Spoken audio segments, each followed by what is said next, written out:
Hi, my name is Justine King. I'm a bilingual speech-language pathologist, and I'm the owner of Bilingual Speech Solutions. Welcome to my home office.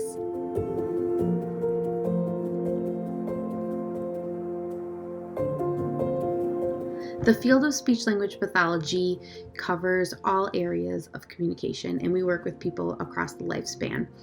We work on expressive and receptive language, speech sound disorders, voice, fluency, which is stuttering, social communication pragmatics, as well as swallowing, which is dysphagia, and feeding in the more of the medical setting.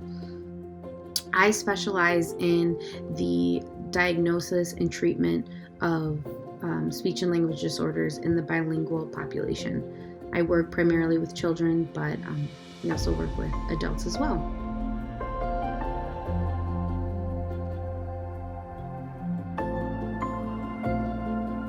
This subset of the field is very important.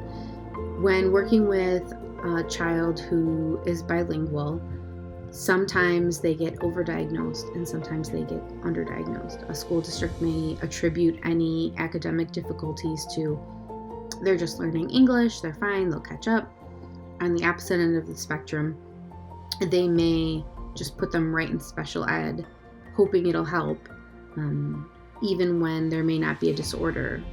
The intentions may be good, but is really not the appropriate placement. It would be unethical to assess and diagnose a student with a language disorder if they are not tested in both languages by a trained bilingual speech-language pathologist.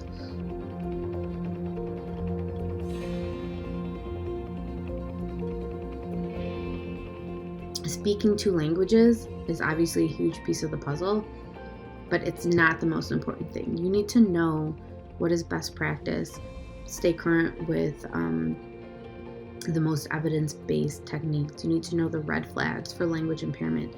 It's very gray. It's not easy to tease out.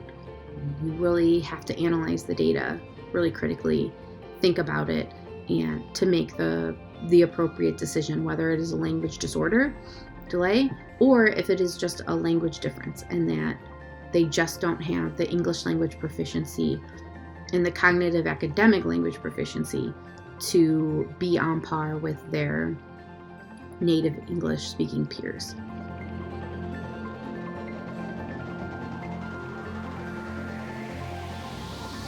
There's a huge focus and emphasis on obviously being bilingual in my company and in this field. Just as important as speaking two languages is understanding other cultures. So if you're bicultural or multicultural, that's just as valuable to me as somebody who speaks two languages.